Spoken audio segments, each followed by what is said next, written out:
Kim, and I'm here today to talk about Argylle, the book written by Elly Conway.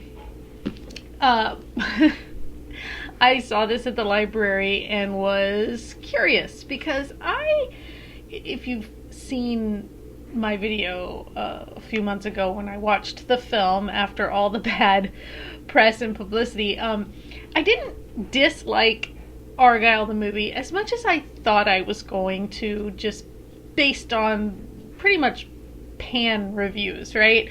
It wasn't Kingsman great, but it wasn't, in my opinion, like the worst thing I'd watched. So, it was fine. It was fine. And so I saw the book and I thought, okay, I'll grab this and see what it chooses to do.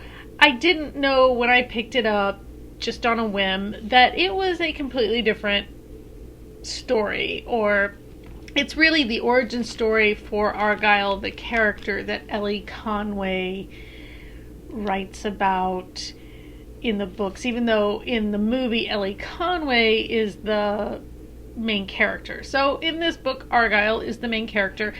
If you watched through to the end of the movie, and you saw that scene with Louis Partridge at the end, I say Louis, I don't know if he says it Louis or Louis, but in any case, where he's at the bar, anyway, this is that character. This is a 22-year-old Aubrey Argylle, who has spent 5 years in Thailand, rural Thailand, giving tours after the murder of his parents, who were import-exporters, but he finds out after they die they were really drug runners, but only cannabis. They weren't terrible. They knew that eventually people would see the health benefits of,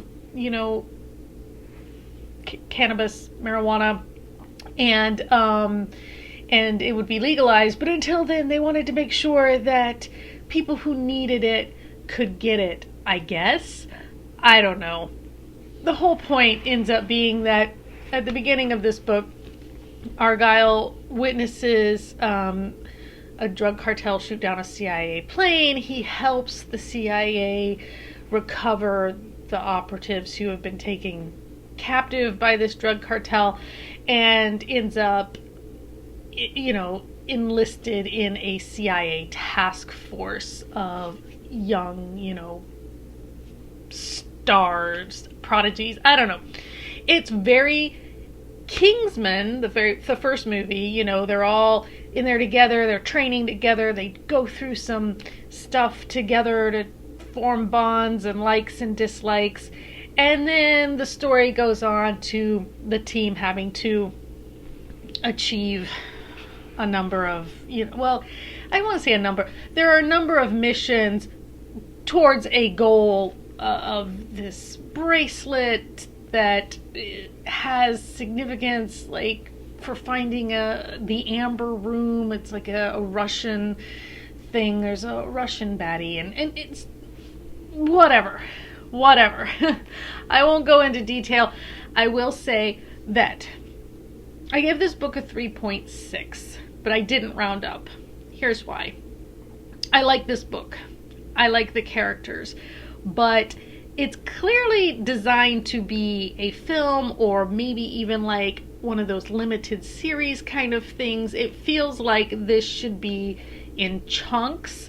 The amount of detail and prose in this is tiring. And I get why it's there, but it's designed to be very cinematic. It's definitely written in that way. And so after a while, I found myself skimming, because I was just like, just get to and they're wearing this and they're doing that and it's blah blah blah, and it's fine. And then the bottom line was, every intricacy was relatively predictable. I figured out the secret of the bracelet well before anybody else did. And this bracelet is like hundreds of years old. People are like, we haven't been able to figure out this bracelet.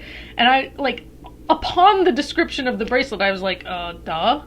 So, like, it's one of those things where it thinks it's clever, but it's not as clever as it thinks it is.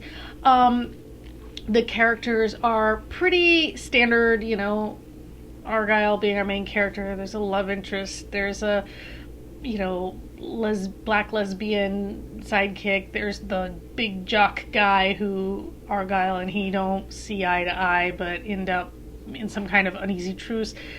The guy you think is awful, and, you know, it just on and on and on. So it's fine. This was,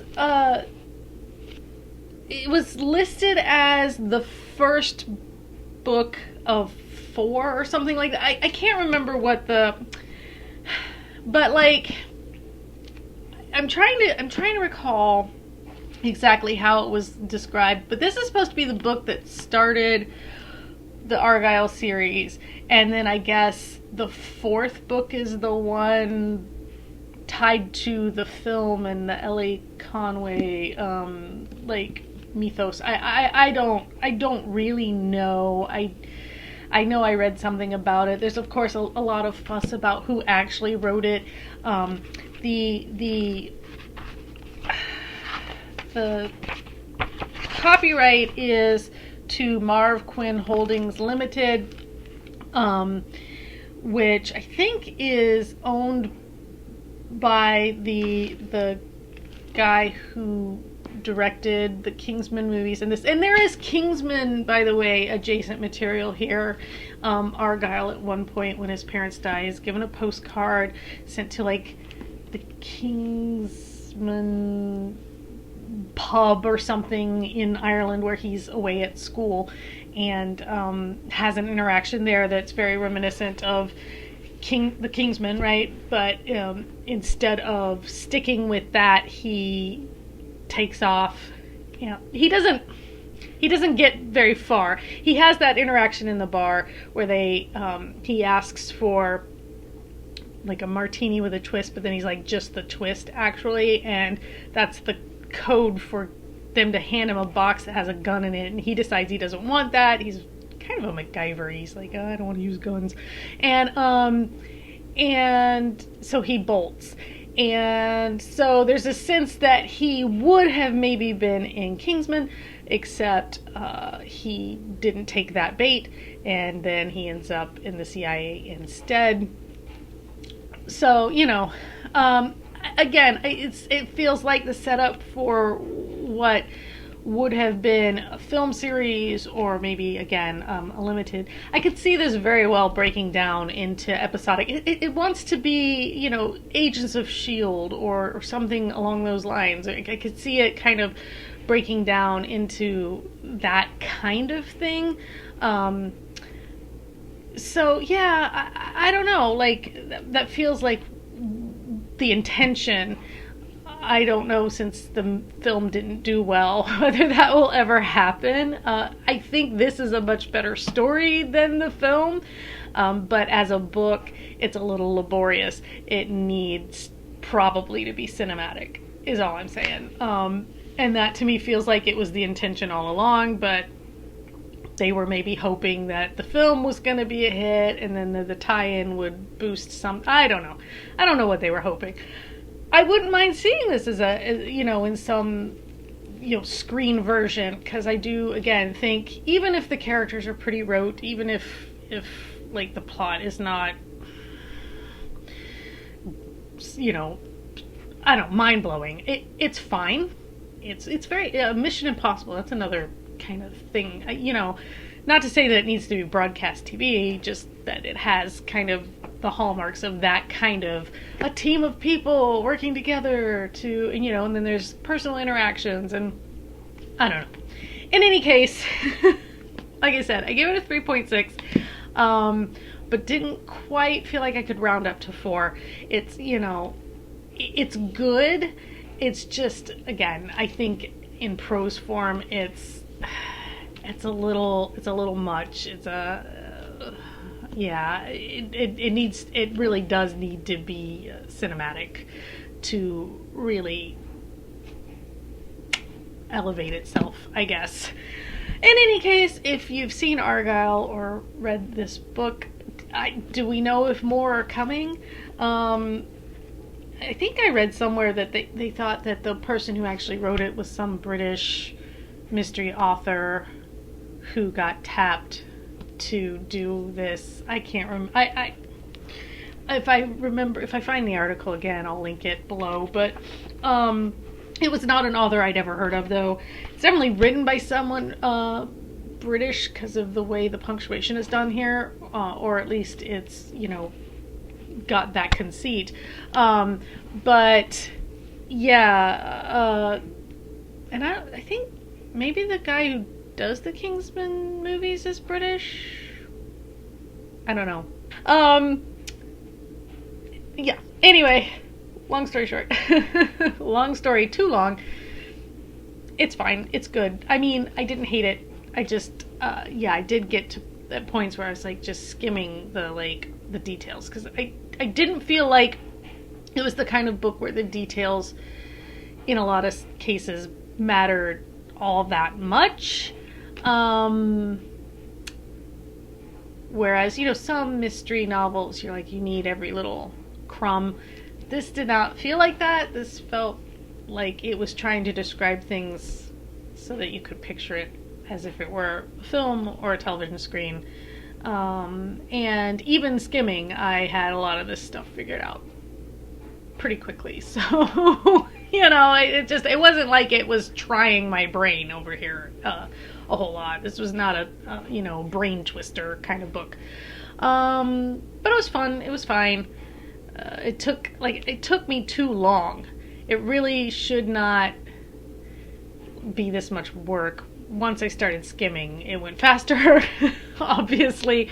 But yeah, there for a little while, it was a trudge, and I was like, I want to finish it, but I don't want to finish it at this pace, so I just kind of... Maybe there's an audio version. You could listen at 1.5, 2 times speed or something. I don't do audiobooks because I can't absorb story when it's told to me. I have to see the words. I can do nonfiction podcast type stuff, but I cannot do stories in an audio format. That's a me thing. So if you like audiobooks, maybe this is worth a try. I don't know who would narrate it, but okay, enough rambling.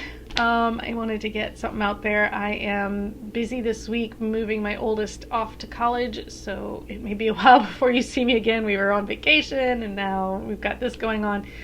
But hopefully we'll get back to some kind of normal thing soon-ish. And until next time, take care.